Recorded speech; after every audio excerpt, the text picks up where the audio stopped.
Oke, Assalamualaikum warahmatullahi wabarakatuh, teman-teman semuanya. Salam sejahtera bagi kita semua. Teman-teman semuanya, selamat datang di sesi briefing untuk persiapan kita sebagai panitia dalam kegiatan Lead Venture BSI Scholarship yang akan dilaksanakan di akhir pekan ini. Selamat bergabung. Mungkin sebagian di antara teman-teman di sini ada yang sudah pernah ketemu saya, baik secara langsung di lokasi gitu ya, ataupun mungkin berinteraksi lewat grup. Salam kenal mungkin bagi teman-teman dari eksternal, terutama dari teman-teman tim dokumentasi yang sudah bergabung juga, dan mungkin baru pertama kali bertemu dengan kami di sini. Eh, Perkenalkan dulu ya, kita perkenalan dulu deh ya. Kita perkenalan dulu. Jadi insya Allah di sesi sore hari ini kita akan melaksanakan sesi briefing untuk persiapan event kita di akhir pekan ini, hari Jumat, Sabtu, dan Minggu. Walaupun event main course-nya itu di hari Sabtu dan Minggu. Perkenalkan sebelumnya saya Khairul Sinaga, Project Manager di BSI Scholarship Pelajar, yang insya Allah nanti di Solo akan turun langsung untuk membersamai sebagai lead project. Kemudian di sini ada nanti untuk di Solo itu ada saya dan Teh Vika, Mbak Vika nih yang udah on cam. Nanti akan ikut ke Solo membersamai teman-teman yang akan menjadi panitia di Solo. Kemudian ada Mbak Ilma. Mbak Ilma mau say hello? Oke, halo, terima kasih. Yang nanti akan membantu membersamai sebagai lead event, lead project di Aceh, untuk lokasi di Aceh. Nah, nanti Mbak Ilma ini akan dibersamai oleh Mbak Vini Dita Pratiwi, dari apa namanya project officer-nya yang nanti akan ikut membersamai pelaksanaan kegiatan di Aceh. Nah, teman-teman semuanya, eh, kalau untuk perkenalan kayaknya di masing-masing kota aja, waktu kita sangat terbatas gitu ya, dan saya kira cukup banyak juga kalau harus perkenalan satu persatu. Jadi tujuan objektif dari kegiatan briefing pada sore hari ini adalah kita ingin mengenalkan terkait dengan program ini gitu ya. Kita ingin mengenalkan terkait dengan beasiswa scholarship itu apa, stakeholder yang terkait itu apa yang harus teman-teman siapkan, apa yang harus teman-teman bawa, dan seterusnya. Yang pertama adalah mungkin sebagai pendahuluan ya, saya ingin mengenalkan secara lebih jauh ekosistem yang ada saat ini. Jadi teman-teman semuanya, mungkin saya udah mulai share screen aja dulu supaya ada visualnya. Oke, iya, ya teman-teman semuanya. Nah, seperti yang mungkin sudah kita briefing di grup ya, ataupun seperti yang mungkin sudah disampaikan kepada teman-teman lewat jalur kita menghubungin, ada yang dari atasannya, dari timnya, dan segala macam gitu.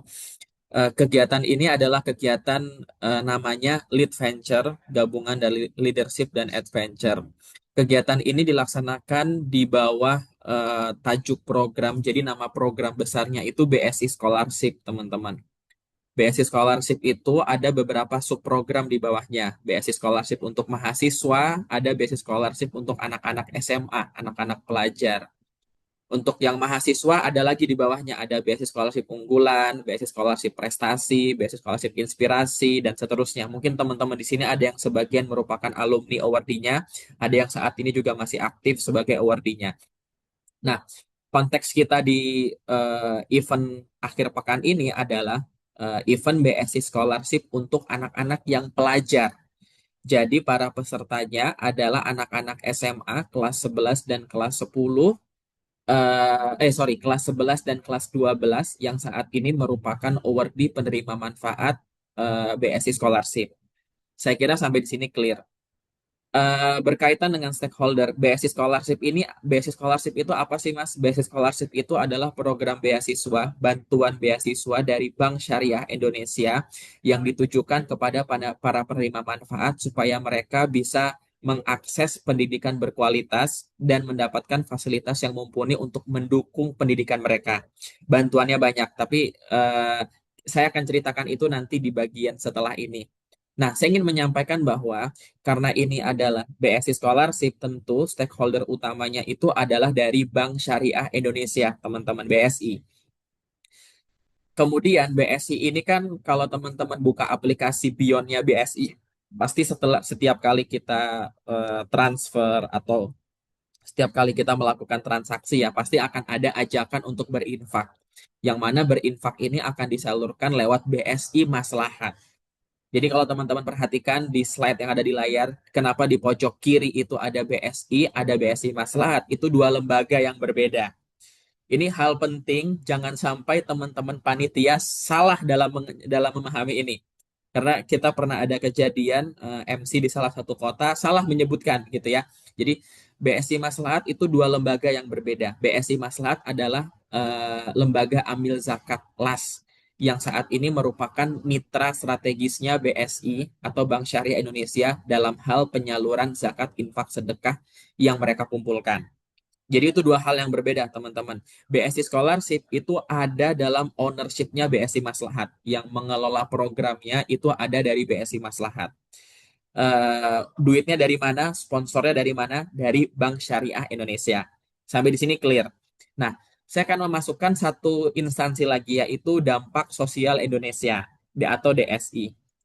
Kenapa ini saya sebutkan? Saya ingin make sure gini, teman-teman secara legal, secara kontrak untuk maksudnya kontrak kerjasama kita di sini ya, itu semuanya di bawah DSI, Dampak Sosial Indonesia. Dampak Sosial Indonesia ini apa? Dampak Sosial Indonesia adalah lembaga yang ditunjuk oleh BSI Maslahat untuk menjadi mitra implementator program BSI Scholarship Pelajar. Jadi, teman-teman di hire, direkrut di sini sebagai bagian dari tim dampak sosial Indonesia.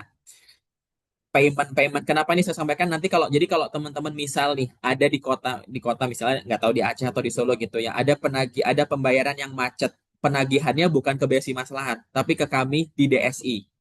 Kalau ada kenapa-kenapa, DSI yang akan turun, maksudnya secara legal kontrak, keterangan kerja, surat izin, dan segala macam. That's why makanya kalau misalnya kemarin ada teman-teman mentor yang meminta untuk surat izin, mungkin akan kita provide dari sisi DSI-nya, bukan dari BSI Maslahat. Karena program ini, lead venture ini dilaksanakan di bawah tanggung jawab Dampak Sosial Indonesia.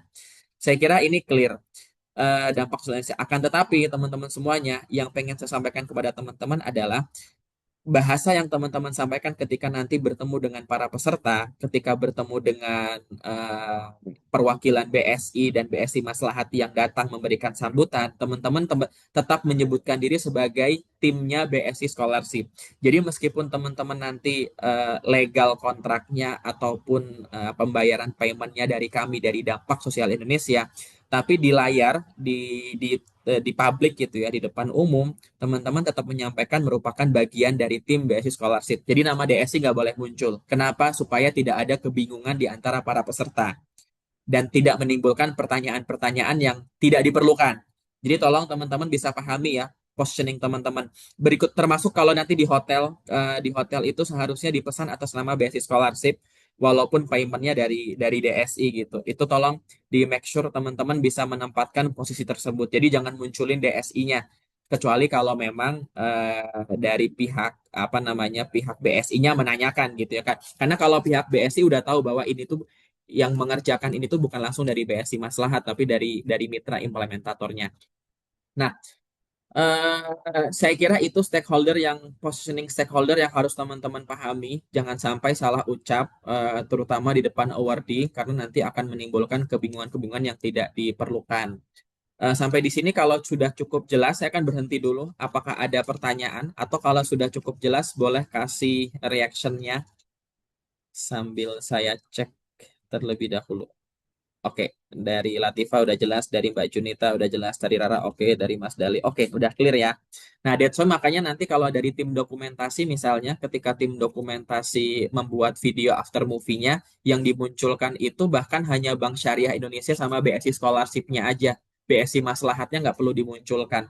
Nanti untuk logonya akan saya kirimkan ke teman-teman dokumentasi. Jadi untuk dokumentasi, logo yang dimunculkan hanya logo Bank Syariah Indonesia sama logo BSI Scholarship. BSI Maslahat nggak dimunculkan. Itu keputusan terakhir yang uh, perlu kita yang kemarin udah diputuskan dan kita infokan ke teman-teman semuanya. Nah, anyway, teman-teman, kita lanjut lagi ya. Nah, kita masuk ke beasiswa scholarship pelajar sekarang. Jadi seperti yang tadi saya jelaskan, beasiswa scholarship itu ada yang untuk mahasiswa S1-nya, ada untuk yang anak-anak SMA dan kelas 10 dan kelas 11. Sorry, kelas 11 dan kelas 12. Nah, kita hanya akan fokus ke beasiswa pelajar. Jadi beasiswa pelajar itu adalah bantuan beasiswa yang diberikan kepada para peserta dari seluruh Indonesia, terutama dari kalangan keluarga yang menengah ke bawah gitu ya, supaya mereka bisa mendapatkan fasilitas keuangan bulanan yang cukup dan kemudian bisa mendapatkan fasilitas pengembangan diri yang bisa mendukung mereka untuk lanjut ke perguruan tinggi terbaik di Indonesia. Pesertanya ada 2.200 orang.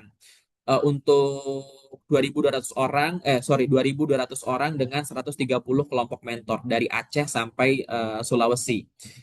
Nah, fasilitas yang mereka dapatkan ini sebagai konteks bagi teman-teman fasilitator, karena teman-teman fasilitator perlu empathize, perlu perlu apa ya, perlu berempati melihat kondisinya seperti apa.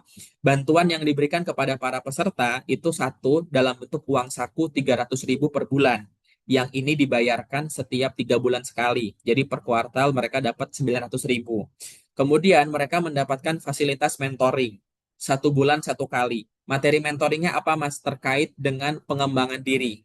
Ada misalnya contoh misalnya ya, mereka belajar bagaimana memanajemen waktu mereka. Mereka belajar untuk mengenali bakat minat mereka seperti apa. Mereka belajar bagaimana cara efektif untuk bisa memprioritaskan pilihan-pilihan yang mereka punya. Tujuannya ya itu beberapa contoh. Jadi nanti teman-teman ketika masuk dalam elaborasi materi bisa bisa recall balik ke arah sana.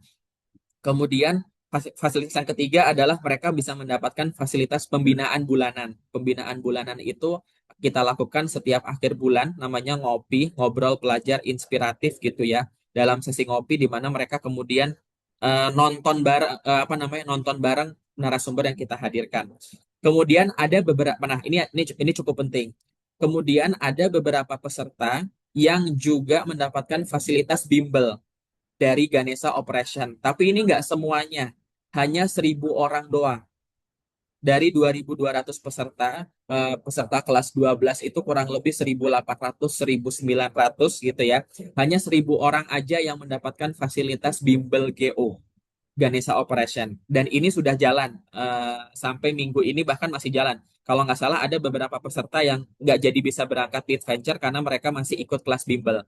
Kenapa konteks ini penting? Karena nanti dalam materi-materi yang kita sampaikan itu pasti bakal ada pertanyaan terkait mereka mau setelah lulus ini mau kuliah kemana, mau jadi apa, karirnya di mana dan segala macam. Dan so makanya teman-teman perlu perlu sedikit berempati kalau misalnya ada anak-anak yang dapat bimbel GO, itu harusnya mereka udah kebantu banget, udah kebayang gambaran kuliah mereka kemana. Karena kalau setahu saya kalau di bimbel GO itu apa namanya, ekspektasi para peserta itu udah dikelola dengan baik. Contoh misalnya dia pengen kedokteran, tapi dari hasil tryout-nya nggak nyampe nih. Biasanya dari GO itu udah akan memberikan pengarahan bahwa kalau kamu maksain apa namanya, kalau kamu memaksakan diri ke kedokteran, kamu nggak akan nyampe karena passing grade-nya segini, sementara hasil tryout kamu cuma segini doang. Jadi udah akan diarahkan ke opsi kedua, opsi ketiga, dan seterusnya.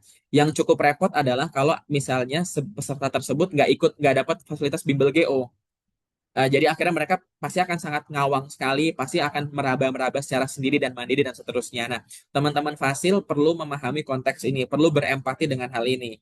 Kalau teman-teman tanya, Mas, boleh tahu nggak pertimbangan mereka dapat bimbel GO karena apa? Murni kalau setahu saya ya, murni karena hasil seleksi di awal, sekaligus karena nilai rapor. Jadi 1.000 orang itu adalah 1.000 orang dengan kemungkinan lolos perguruan tinggi paling tinggi.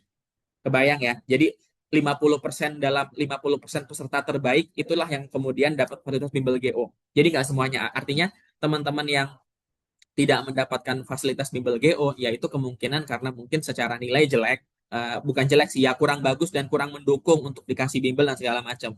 Dan makanya teman-teman fasilitator tolong bisa berempati di bagian hal ini. Jangan sampai teman-teman kayak kayak apa ya, melanggar batas komunikasinya sehingga menyakiti hati peserta dan segala macam. Saya kira teman-teman udah paham dengan hal itu. Itu adalah beberapa fasilitas yang didapatkan oleh mereka. Nah, kemudian fasilitas yang berikutnya adalah lead venture ini. Mereka bisa mengikuti kegiatan lead venture secara offline, di mana tujuan dari pertemuan adanya lead venture ini untuk bisa mengencourage mereka supaya berani bermimpi. Secara singkat, di setiap kota yang saya dampingi, saya selalu menyampaikan gini teman-teman, lead venture itu sesederhana bahwa kita bisa memberanikan para peserta yang semula mereka ragu untuk kuliah ke luar daerah, jadi berani untuk bermimpi ke ke perguruan tinggi terbaik. Sebagai contoh gini, saya selalu menyampaikan, selalu menceritakan ini. Tahun lalu kami ikut tahun lalu kita udah ada lead venture juga dan kami melaksanakan lead venture itu di Lombok. Pesertanya sekitar 50 sampai 60 orang. Di hari pertama ketika kita tanya siapa di antara teman-teman yang mau kuliah ke Jawa, itu yang angkat tangan hanya satu atau dua orang. Satu atau dua orang. Dan sedikit banget dari 50 sampai 60 itu yang mau angkat tangan itu hanya satu sampai dua. Ketika di akhir sesi, teman-teman, setelah di akhir sesi nih ya, hari kedua selesai, kita tanya balik, siapa di antara teman-teman yang sekarang mau kuliah ke Jawa, itu mostly semuanya angkat tangan. 40 sampai 50 orang angkat tangan. Artinya apa? Artinya intervensi lead venture selama 2 hari yang dilakukan di Lombok pada waktu itu berhasil mengubah mindset anak-anak yang semula mereka ragu untuk kuliah ke luar daerah jadi lebih berani untuk kuliah ke luar daerah ke perguruan tinggi terbaik yang ada di Indonesia. Konteks ini mungkin akan sangat diperlukan bagi teman-teman di Aceh karena berdasarkan hasil survei kita di awal 58% peserta yang konfirmasi hadir itu aspirasi kampusnya adalah ke USK, Universitas Syah Kuala. Apakah itu buruk? Nggak buruk juga. Itu bagus, bagus banget. Apalagi teman-teman mungkin ada yang alumni dari USK juga bagus. Tapi teman-teman perlu ingat bahwa salah satu tujuan dari adanya beasiswa scholarship pelajar itu adalah untuk mendorong sebanyak mungkin para peserta yang bisa lolos ke top 10 PTN. Jadi itu perlu teman-teman encourage bahwa perlu teman-teman dorong keberanian itu kepada para peserta bahwa kamu bisa nih, kamu layak, kamu mampu. Buktinya kamu dapat bimbel misalnya gitu. Buktinya kamu pinter, passing grade kamu cocok gitu. Kenapa nggak mencoba untuk mencari kesempatan ke top 10 PTN gitu, ke top 10 PTN gitu ya. Konteksnya gitu. Tapi kalau untuk teman-teman yang di Solo mungkin ini nggak perlu nggak apa namanya bukan sesuatu yang perlu di highlight karena kalau dari survei kita 80% sekitar 80% 80% ya 70 sampai 80% peserta itu mengerucut ke Undip dan UGM dan UNS. Undip, UGM dan UNS. 80% mengerucut ke tiga pilihan itu. Jadi saya kira itu bukan sesuatu yang menjadi highlight di Solo tapi cukup menjadi highlight di Aceh. Nah, teman-teman semuanya, tujuan lead venture kurang lebih seperti itu. Jadi kita ingin meng-create momen magic atau magical moment di mana kita bisa melihat peserta yang sebelumnya dia tidak berani bermimpi, tidak berani kuliah ke luar daerah, jadi berani setelah mengikuti intervensi materi, sesi games bersama kita selama 2 hari ke depan. Konteksnya kurang lebih seperti itu. Nah, BSI Scholarship pelajar sendiri, tujuan jangka besarnya ya, ini saya sampaikan di awal, kami itu punya KPI berapa banyak peserta yang bisa lolos ke PTN, perguruan tinggi negeri. Teman-teman fasilitator perlu banget, penting banget ini.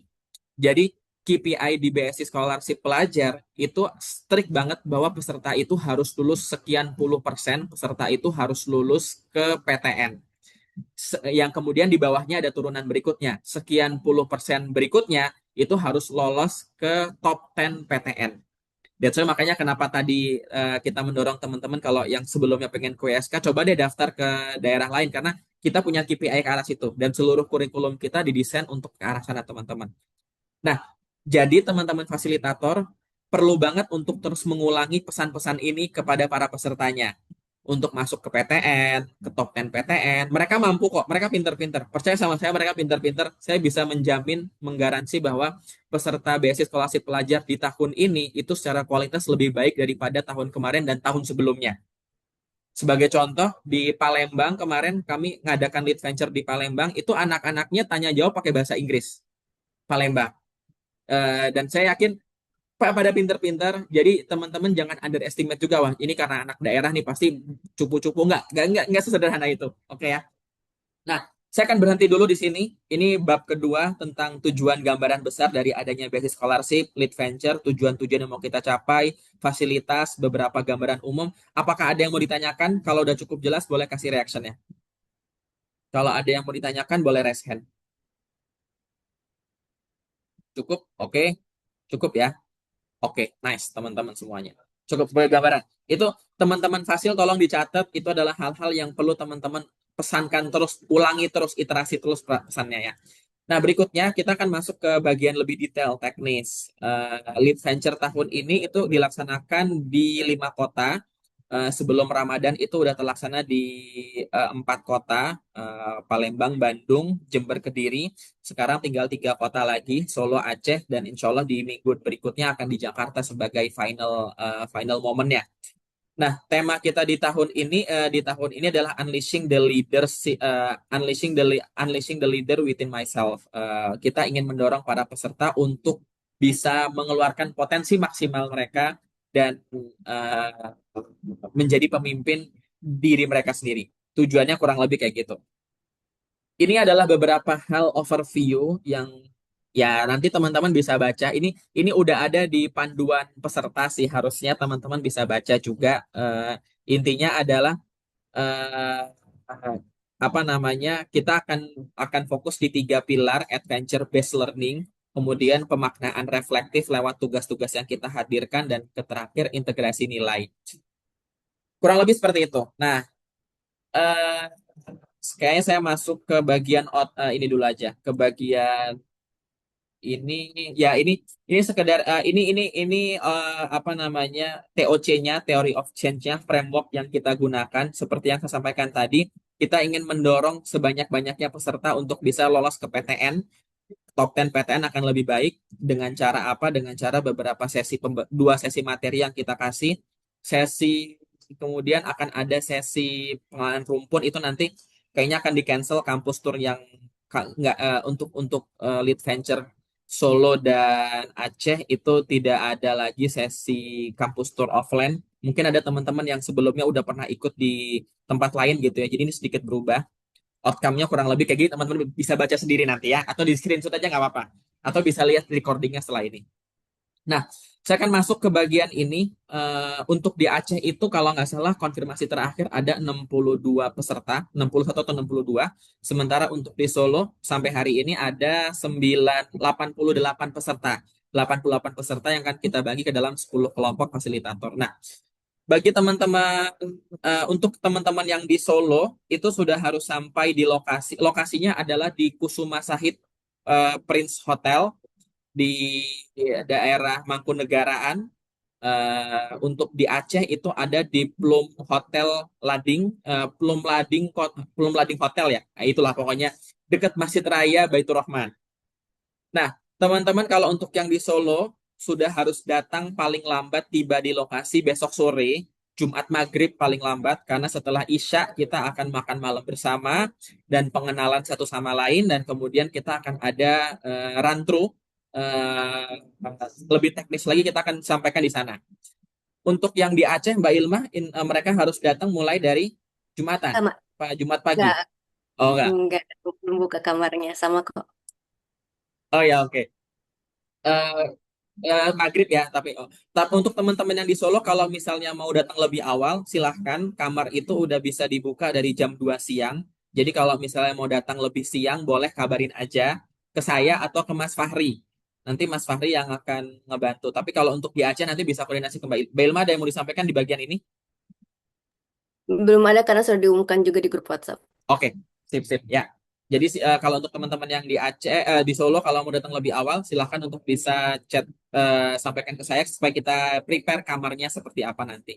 Nah, untuk hari pertama dan hari kedua randonnya kurang lebih kayak gini teman-teman. Jadi jam 9 sampai jam 10 itu akan ada registrasi, eh, registrasi para peserta nanti ya. Kemudian 10 sampai 12 itu sesi yang diisi dengan kegiatan-kegiatan sambutan. Sambutan ini bakal ada dua, sambutan dari Bank Syariah Indonesia sama dari BSI Maslahat Lokal.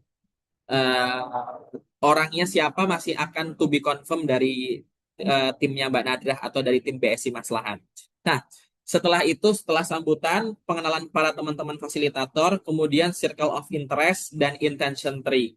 Circle of interest itu supaya teman-teman kebayang nanti para peserta itu akan berdiri melingkar, ya, para peserta akan berdiri melingkar. Kemudian MC akan menyebutkan beberapa pernyataan yang kalau para pesertanya setuju, mereka akan melangkah ke tengah. Contoh misalnya, saya tadi pagi makan nasi Padang. Nah, saya setuju banget nih, berarti saya akan maju ke tengah. Semakin dekat ke tengah, berarti dia semakin setuju dengan pernyataan tersebut, teman-teman semuanya. Tapi kalau dia nggak maju, berarti ya, berarti dia nggak setuju atau dia nggak merasakan hal tersebut gitu. Nah, pernyataan yang dikasih itu silahkan digabungkan dengan pertanyaan yang jenisnya santai kayak saya sudah makan siang, saya tadi tidur saya nyenyak, saya tadi berangkat naik kendaraan umum dan segala macam, dan dielaborasikan juga digabungkan dengan setengah pertanyaan yang merupakan pertanyaan serius kayak misalnya saya datang ke acara ini untuk mendapatkan 10 kenalan baru misalnya gitu. Saya datang ke acara ini supaya saya bisa mendapatkan apa namanya rencana hidup yang lebih baik misalnya gitu. Jadi semakin mereka setuju, semakin mereka jalan ke tengah. Tujuannya gitu teman-teman. Kenapa itu penting? Karena setelah circle of interest mereka akan mengisi intention tree. Intention tree ini adalah kita akan kasih para peserta post-it yang kemudian para peserta akan menuliskan tujuan-tujuan yang ingin mereka capai, tujuan-tujuan yang ingin mereka dapatkan selama 2 hari ke depan mengikuti Lead Venture. Nanti akan ditempelkan di banner, kita cetak banner pohon gitu ya, dan akan menjadi galeri view, bisa dilihat selama 2 hari kegiatan. Itu sampai jam 12. Kalau misalnya, ini teman-teman, kalau misalnya ternyata sambutannya nggak ada, nah, nanti silakan dibicarakan di kota masing-masing. Karena kemarin di Jember sama di Kediri itu nggak ada sambutan dari BSI Maslat ataupun dari Bank Syariah Indonesia. Jadi dari tim acara lah yang kemudian mencari opsi lain. Silahkan untuk diskusikan. Setelah itu jam 12 sampai jam 1 Isoma makan siang. Kemudian sesi satu itu akan ada di sesi setelah zuhur sampai asar. Sesi satu mengenal diri, materinya mengenal diri. Kemudian cafe break, sekalian sholat asar. Kemudian masuk sesi 2 seni memimpin diri, self leadership. Nah, mungkin bagi teman-teman yang tahun kemarin pernah ikut jadi lead venture, ini sedikit berbeda. Sesi kedua itu kalau kemarin kan growth mindset, kalau sekarang lebih kepada self leadership. Kenapa berbeda? Ya karena kita melihat ada kebutuhan yang lebih berbeda untuk ke arah sana. Seperti yang tadi saya sampaikan, peserta di tahun ini secara kualitas itu jauh lebih baik. Jadi menurut kita mereka kayaknya udah bukan di level yang membutuhkan growth mindset, tapi lebih kepada self leadership mereka sendiri. Tujuannya seperti itu. Setelah itu nanti isoma sampai waktu isya. Nah, by default sebenarnya teman-teman habis isya itu masih ada satu sesi lagi yaitu offline campus tour di mana kita menyediakan narasumber yang narasumber tersebut menceritakan lebih jauh lebih jelas terkait uh, prodi-prodi jurusan-jurusan fakultas-fakultas yang ada di kampus jadi ngasih gambaran lah kepada para peserta tapi di keputusan yang terbaru setelah kita diskusikan dan lihat hasil survei kemarin untuk di Aceh dan di Solo itu nggak ada offline campus tour. Jadi kegiatannya apa? Nanti monggo saya udah briefing ke Mbak Ilma kemarin diskusi, bisa didiskusikan secara kekeluargaan. Siapa yang harus masuk tausiah. Tapi nanti, itu nanti. Tapi overall teman-teman semuanya, eh, intinya kalaupun ternyata di malam hari itu kesepakatan kita nanti tidak ada sesi ya, berarti bisa diganti dengan sesi fasilitasi bersama mentor masing-masing. Ini saya izin coret dulu ya ini dua ini tuh bisa disesuaikan.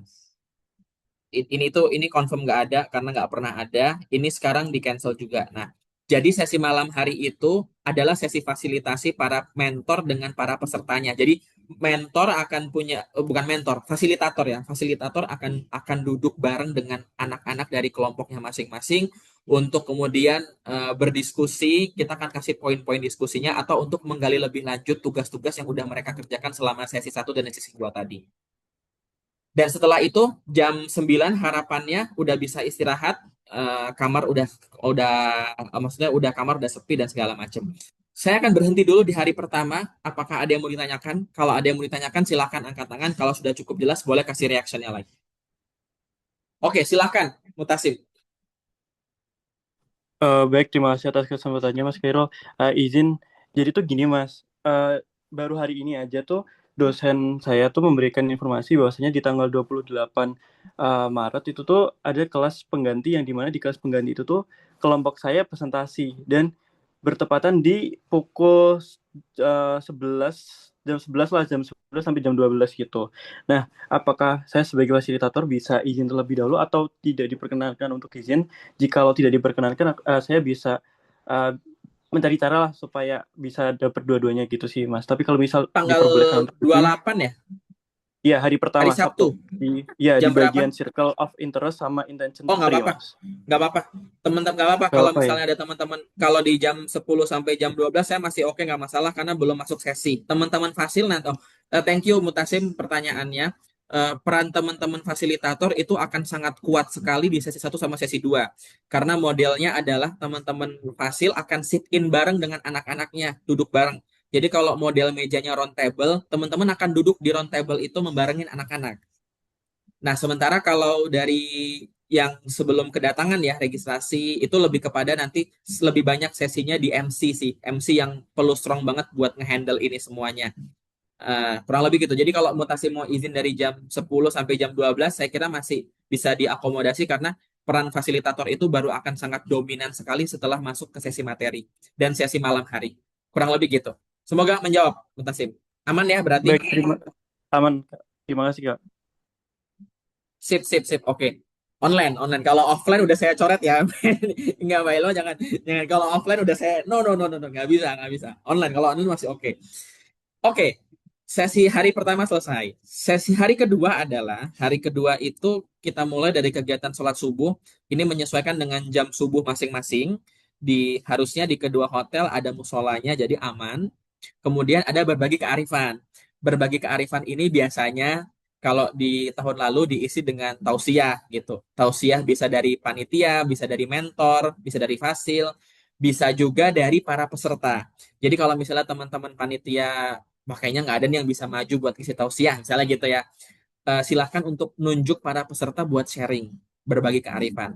Kemudian dari jam 5 sampai jam 5.30 itu akan ada grouping, warming up, senam gitu ya. Senam, tolong nanti di tiap kota di make sure bahwa ada audio yang bisa dibawa keluar. Jadi senam pagi bersama para anak-anaknya. Saya kira teman-teman udah pengalaman. Kemudian 5.30 sampai jam 9 ini sebenarnya eventual tergantung subuh di tempatnya masing-masing. Tapi kalau normalnya biasanya kita start senam pagi, apa namanya, senam pagi itu dari jam setengah 6 sampai setengah tujuan gitu ya. Jadi sekitar jam 7 itu adventure journey. Adventure journey itu adalah peserta akan dibagi jadi 5 pos. Akan ada 5 pos permainan yang kita siapkan. Kemudian nanti masing-masing kelompok akan berputar berotasi ke tuker-tukeran kelompok. Nah, ini ada perbedaan sedikit. Kalau di Aceh kan cuma 6 kelompok. 6 kelompok itu jadi masing-masing pos hanya 1 kelompok doang. Tapi kalau di Solo karena ada 10 kelompok, jadi masing-masing pos itu akan diisi oleh 2 kelompok, teman-teman semuanya. Oke ya, kebayang ya bedanya, kebayang. Nah, di antara dua hal ini ada yang perlu saya sampaikan bahwa kita itu nggak menyediakan makan siang. Aceh jadi menyediakan ya nggak, Mbak? Nggak jadi ya? Oke. Kami itu nggak menyediakan makan siang untuk hari kedua karena makan siang yang kita sediakan tuh hanya makan siang hari pertama, makan malam hari kedua, sama breakfast hari kedua. Nah, kita nggak menyediakan makan siang yang dibawa pulang oleh anak-anak di hari kedua, teman-teman. That's why makanya supaya para peserta itu nggak terlalu kelaparan, jadi kita itu biasanya menggeser coffee break hari kedua itu ditaruh di pagi hari sebelum mereka adventure journey. Jadi setelah mereka senam, ada sekitar setengah jam sampai 1 jam di mana mereka bisa coffee break dulu makan, kemudian adventure journey. Setelah adventure journey selesai, mereka mandi, packing, check out dari kamar, sekalian makan pagi. Kurang lebih kayak gitu alurnya teman-teman. Jadi eh, apa namanya di sini ya, di sini itu udah termasuk senam dan coffee break ya, teman-teman semuanya. Adventure journey itu kurang lebih biasanya akan membutuhkan waktu 2 sampai 2,5 jam, tapi diatur aja nanti sesuai dengan posnya masing-masing kayak gimana. Final challenge ini sebenarnya tidak ada teman-teman, karena ini tidak efektif untuk kita lakukan. Jadi alokasi waktu untuk adventure journey itu maksimal sampai jam 10 teman-teman semuanya. Alokasi waktunya ya sampai jam 10.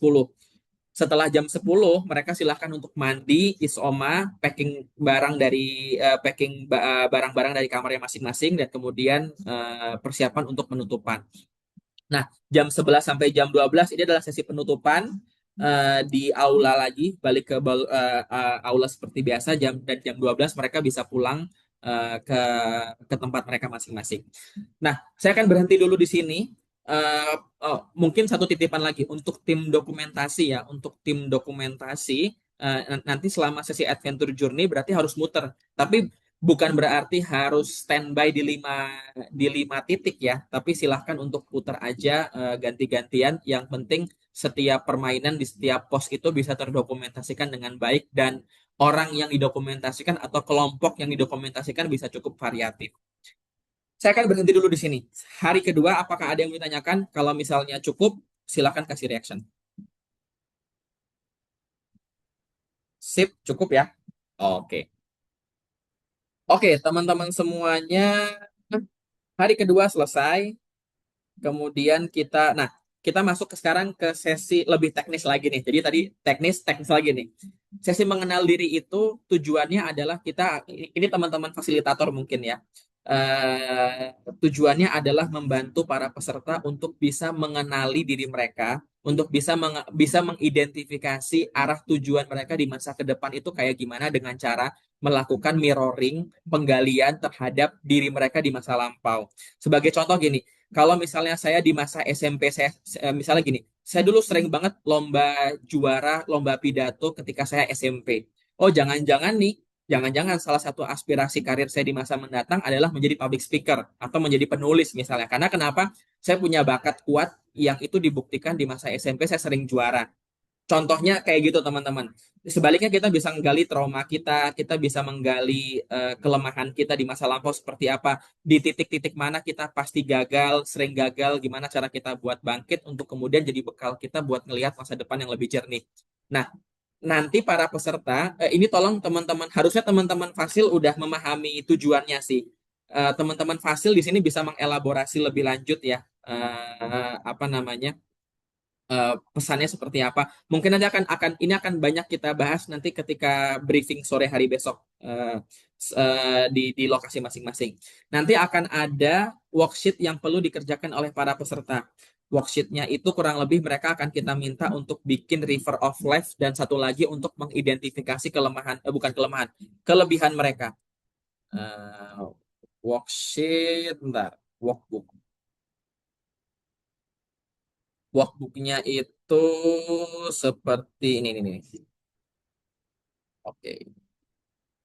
Untuk sesi satu akan ada 2 halaman yang perlu diisi, yaitu ini celengan keberhasilan. Kita akan meminta para peserta untuk menuliskan apa yang membuat mereka merasa berhasil. Sesi kedua tugas yang kedua adalah meminta mereka untuk bikin river of life. Ya, jadi ada 2 hal ini ya, teman-teman. 1 sama 2. Nah, kemudian lanjut ke sesi kedua, sesi tentang seni memimpin diri. Intinya adalah setelah mereka tahu tujuan mereka mau kemana, kita ingin mendorong para peserta untuk bisa memimpin diri mereka dalam mencapai tujuan tersebut. Self leadership atau self agency gitu ya. Tugasnya sama, nanti akan ada 2 tugas, 2 worksheet yang perlu dikerjakan oleh para peserta. Yang pertama adalah Wheel of Life. Jadi kita akan kasih dalam bentuk seperti ini, teman-teman, Wheel of Life. Di sini ada 0 sampai 10. Mereka silahkan untuk mewarnai sesuai dengan di sini. Misal untuk keluarga dia ngerasa saat ini scoringnya ya untuk hubungan dia dengan keluarga itu di angka 7. Baik, tapi bukan sesuatu yang oke banget misalnya gitu. Sementara kalau untuk jasmani kayaknya 3 deh gitu. Kenapa 3? Karena dia ngerasa gaya hidup dia belakang ini kurang sehat, jarang olahraga, banyak makan minuman yang nggak bagus dan segala macam. Jadi ini nanti diwarnai segala macam. Diwarnai sesuai dengan kadar penilaian yang dia berikan masing-masing. Nah, itu kemudian contohnya ada di sini nanti. Kemudian mereka akan kita minta untuk menuliskan alasannya seperti apa. Kenapa dia ngasih rohani 3, kenapa dia ngasih jasmani 3, kenapa dia ngasih pertemanan 10 dan segala macam. Jadi akan ada di sini. Outputnya itu kurang lebih kayak gini. Apa sih namanya? Wheel of Life. Outputnya itu supaya teman-teman fasilitator kebayang ya. Kurang lebih nanti akan kayak gini nih. Nah, nanti kurang lebih akan muncul kayak gini. 3, 6 akan kelihatan titik lemahnya di mana, titik yang udah bagus di mana. Nah, Tugas yang kedua adalah kita akan meminta para peserta untuk mengisi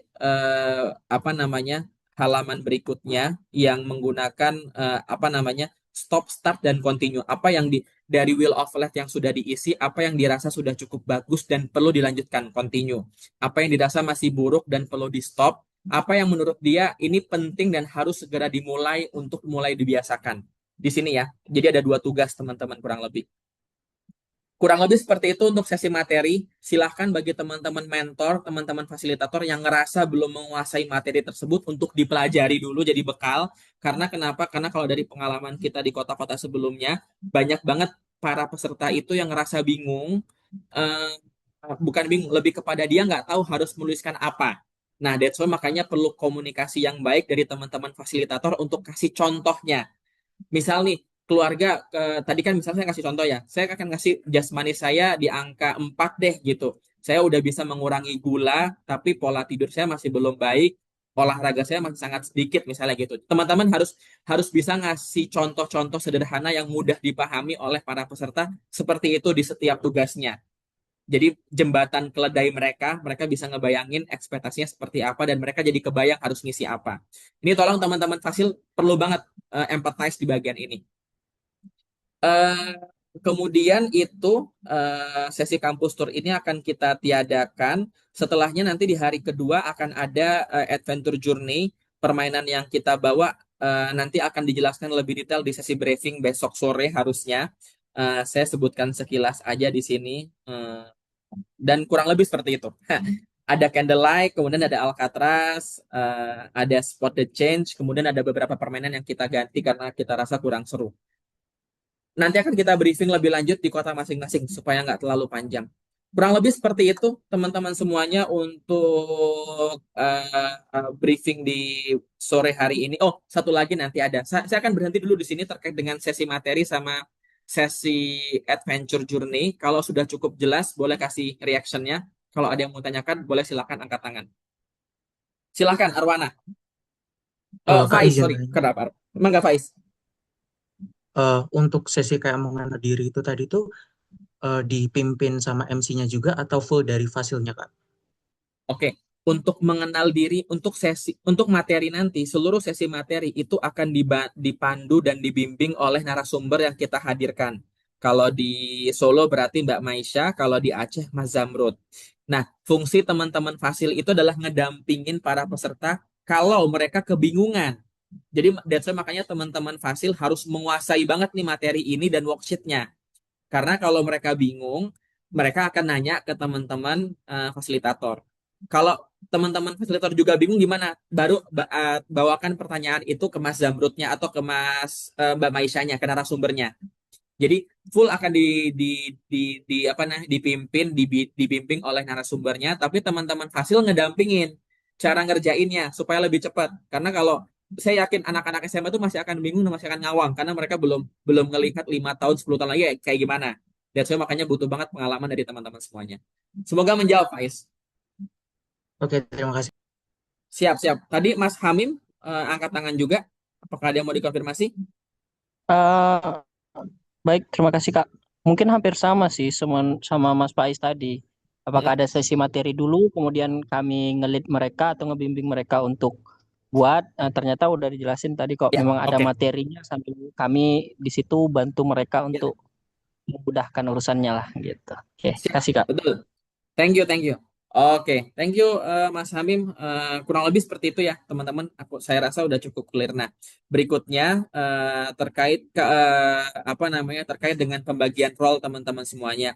Untuk fasilitator seperti yang saya sebutkan tadi, teman-teman fasilitator akan membantu mendampingin proses transfer knowledge dari narasumber kepada para peserta dan memastikan bisa peserta bisa memahami materi dengan baik dan bisa mengerjakan worksheetnya sampai tuntas. Untuk teman-teman yang menjadi project officer lokal, saya akan sebutkan dulu ya. Kita ada fasilitator, kita ada project officer lokal, kita ada MC dan kita ada tim dokumentasi. Untuk teman-teman yang jadi project officer lokal, scope of work-nya adalah memastikan semua kebutuhan logistik dan semua koordinasi yang berkaitan dengan stakeholder lokal bisa terpenuhi, tercukupi. kalau misalnya ada kebutuhan, contoh misalnya di beberapa kota sebelumnya kita butuh buah-buahan misalnya gitu ya untuk yang narasumber sambutan, itu nanti perlu di backup sama tim project officer yang di lokalnya untuk beli hadiah, beli bingkisan karena nggak mungkin semua barang kita beli dari Jakarta. Perlu banget bantuan kesatsetan teman-teman project officer lokal untuk punya inisiatif untuk ngelihat apa yang masih kurang dan propose usulan-usulan terbaiknya supaya eventnya bisa bagus. Nah, teman-teman semuanya, kemudian kalau untuk MC, peran utama MC adalah sebagai untuk ngebawain acara. Paling titipan saya adalah selama sesi sambutan itu menggunakan apa namanya gaya formal. Jadi pembawaannya formal. Sesi sambutan ya, sambutan itu menggunakan gaya formal. Setelahnya silahkan untuk menggunakan gaya informal, padu padan aja antara informal dengan formal. Di hari kedua jadi game master. Salah satu role dari teman-teman MC adalah menjadi game master yang membantu membimbing para peserta sebelum mereka dilepas ke posnya masing-masing. Nah, that's why makanya kalau teman-teman yang nanti jadi MC belum punya stok ice breaking, tolong disiapin stoknya, jadi nggak kagok dan nggak bingung. Untuk teman-teman dokumentasi, outputnya adalah foto dan video mentah, foto mentah, video mentah. Kemudian output berikutnya adalah kalau fotonya bisa diedit sebagian akan lebih baik. Kalau semuanya akan lebih baik, tapi kalau bisa sebagian boleh juga 50% dari foto mentah diedit misalnya. Monggo nggak masalah, bisa diatur, dibicarakan baik-baik gitu ya. Tapi output yang paling penting berikutnya adalah video potret dan video landscape. Video saya tuh tidak bisa membedakan antara potret dan landscape. Landscape. Saya cari dulu ya teman-teman. Ini salah satu kelemahan saya. Nah, potret itu yang kayak IG Reels itu 1 menit aja cukup. Sampai searching, Mbak Ilma geleng-geleng kepala. Landscape-nya 5 menit ya. Jadi untuk tim dokumentasi, untuk video potretnya 1 menit, landscape-nya 5 menit. Apakah footage-nya boleh sama? Boleh, nggak masalah. Ya, tapi teman-teman atur aja. Dan termasuk nanti dalam video tersebut harus ada beberapa testimoni dari para peserta, testimoni dari pihak BSI yang memberikan sambutan. Untuk narasumber nggak perlu. Testimoni dari narasumber nggak perlu. Jadi perlu teman-teman fasil, selama nanti teman-teman fasil tolong lakukan observasi di kelompok yang masing-masing, siapa yang vokal, siapa yang punya storytelling yang menarik. Misal contohnya nih ya, contohnya misalnya ada peserta yang dia berangkat jam 2 malam karena lokasinya jauh banget, atau misalnya ada peserta yang rela apa namanya berangkat 2 hari sebelumnya karena kendaraannya susah misalnya gitu, atau ada peserta yang kalau kalau contohnya misalnya ada peserta yang eh, apa namanya orang tuanya mendukung banget dan memfasilitasi ini semua. Intinya kalau ada storytelling yang menarik, tolong itu diinfokan ke leadnya masing-masing supaya itu bisa kita ajak buat jadi testimoni kita gitu. Bukan storytelling sih, yang punya background story menarik gitu ya, yang membawa mereka datang ke sana. Itu nanti tolong ditangkap dan di capture oleh teman-teman dokumentasi juga. Sampai di sini, apakah ada yang mau ditanyakan? Cukup jelas ya. 3, 2, 1. Oke. Nah, terakhir mungkin teman-teman, untuk teman-teman fasilitator itu ada form yang harus diisi.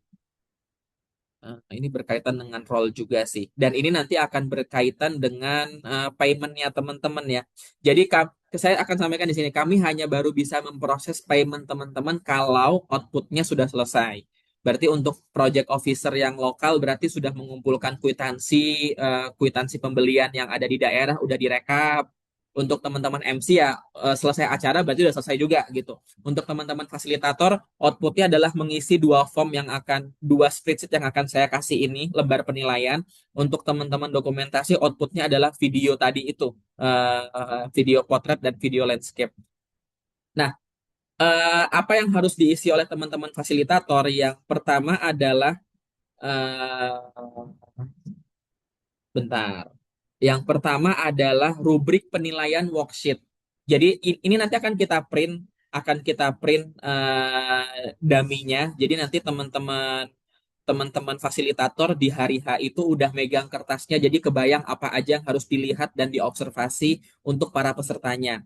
Penilaian worksheet ini kurang lebih kayak gini teman-teman. Nanti ini akan kita hapus dan kita kosongkan. By default ini akan kosong teman-teman. Ini akan kosong, jadi teman-teman bisa isi silahkan sesuai dengan pesertanya masing-masing. Nah, nanti worksheet-nya itu ada 2 sesi. Ingat ya, teman-teman, worksheet-nya itu ada bukan dua. Ada 2 sesi, River of Life dan Wheel of Life. Jadi teman-teman melakukan scoring untuk aspek-aspek yang kita sebutkan di sini. Indikatornya mana? Indikatornya ada di bagian ini. Oh, kalau River of Life dia udah cukup lengkap, berarti kasih angka 4. Kalau dirasa pemahamannya masih lemah dan terpisah-pisah, kasih angka 2, dan seterusnya. Nanti teman-teman silahkan bisa isi. Nanti akan kita kasih linknya. Kemarin ada yang nanya, Mas perlu bawa laptop nggak ya buat teman-teman fasil? Nggak perlu sebenarnya, asalkan teman-teman punya catatannya masing-masing.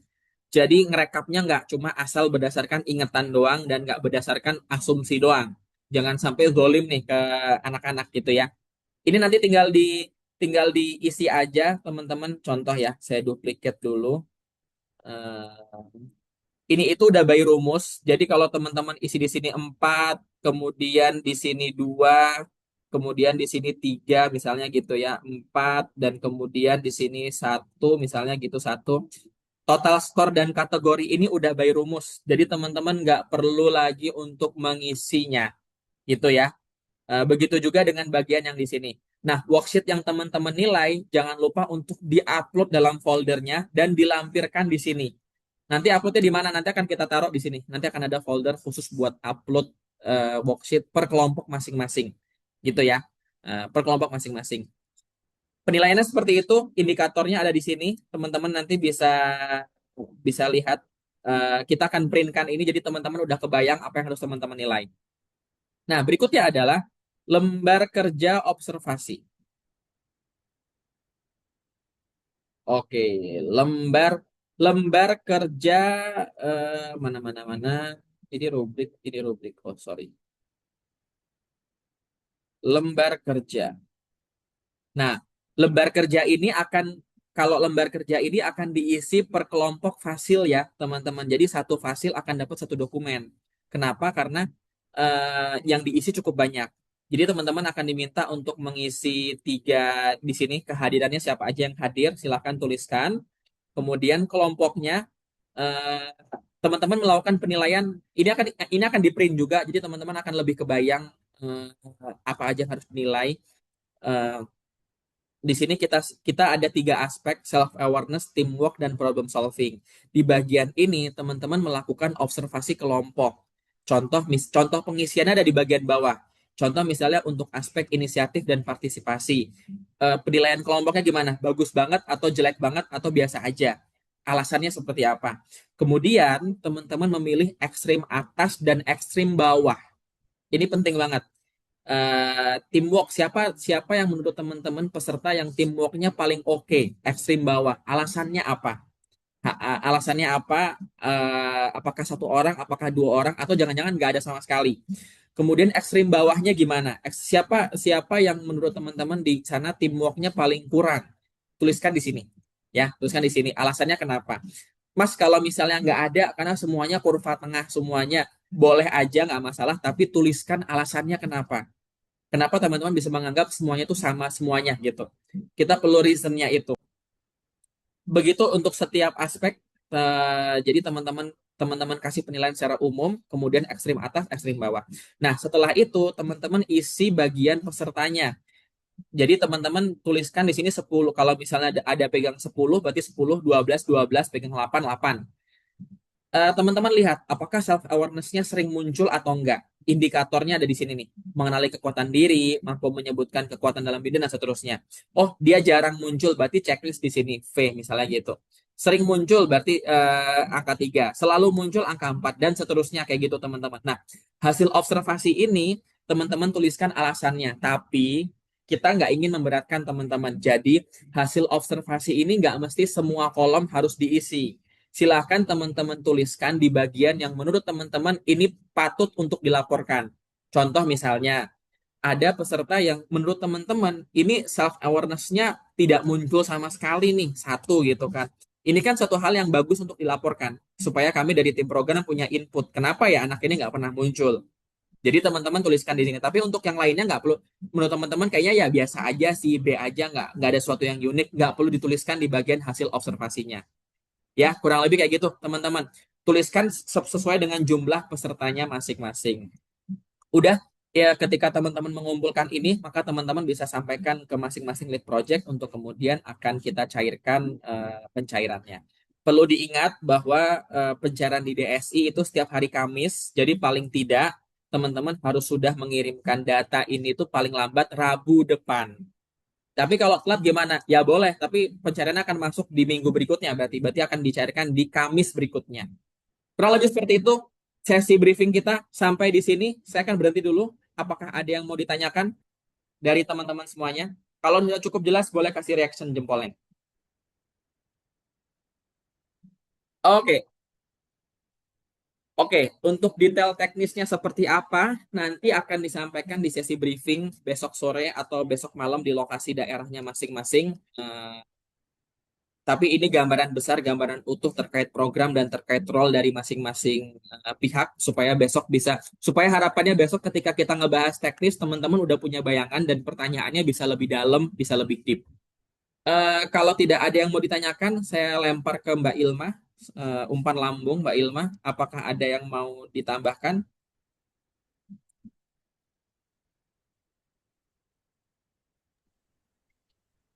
Karena dia nggak pakai briefing. Tapi dari saya nggak ada juga sih sebenarnya. Udah lengkap ya? Hmm, Sangat lengkap sekali dong. Oke, Mbak Ilma nggak ada beneran? Barang bawaan yang harus dibawa di Aceh? sudah ada di grup WhatsApp. Oke, aman ya? Ya. Oke. Oh ya, teman-teman FYI, bukan FYI, ini kayak kondisi lagi pada hujan, jadi make sure teman-teman membawa, kalau misalnya ada payung kecil, akan lebih baik untuk dibawa. Solo beberapa waktu ini hujan, sore harinya akan lebih baik untuk teman-teman untuk bisa membawa. Oh ya, saya titip satu, kegiatan ini tidak ramah rokok, jadi bagi teman-teman yang merokok, tolong untuk bisa merokok di luar area. Ya, kami sangat melarang keras untuk teman-teman panitia untuk ngerokok di depan anak-anak. Kalau di tata tertib bagian di panduan para peserta itu udah kita cantumkan, peserta dilarang untuk merokok dan dilarang buat membawa barang-barang minuman keras, narkoba. Insya Allah nggak ada sih, cuma jaga-jaga aja. Tapi kalau untuk yang rokok, karena ini mungkin sebagian di antara panitia ada yang ada, jadi saya larang dari sekarang nggak boleh. Kalau mau ngerokok silahkan untuk keluar venue, cari tempat sendiri, jangan sampai kelihatan para peserta karena itu kita tidak perbolehkan. Ya, titip itu teman-teman semuanya. Tolong dijaga standar programnya. Ini adalah lead venture kita yang ke-5 dan 6, jadi seharusnya secara standar sudah cukup matang. Tolong teman-teman perfeksionis, kami butuh perfeksionis di sini supaya bisa sebaik mungkin hasil dari lead venture di sini. Dari saya itu, dari Tevika ada yang mau tambahkan mungkin? Atau dari Tevika mangga? Ada yang namakan? Aman? Aman. Oke. Oke. Bagi yang teman-teman perempuan karena kaosnya pendek jangan lupa pakai manset, bawa manset atau pakaian yang outernya gitu ya, supaya lengan pendeknya nggak kelihatan. Itu aja dari Mbak Vini. Ada tambahan untuk Aceh mungkin? Atau udah live? Udah live duluan ternyata.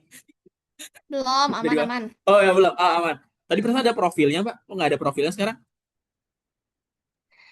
Diganti ininya zoomnya.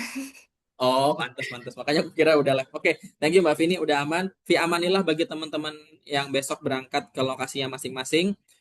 Stay safe. Kalau ada kendala, silahkan untuk berkabar di grup. Eh, Pastikan teman-teman berkabar ke lead masing-masing kalau ada kendala, terlambat datang atau macet segala macam, tolong kabarin supaya kita bisa pantau kondisinya seperti apa. Hatur nuhun untuk waktunya. Selamat melanjutkan aktivitasnya masing-masing. Saya akhiri. Assalamualaikum warahmatullahi wabarakatuh. Waalaikumsalam.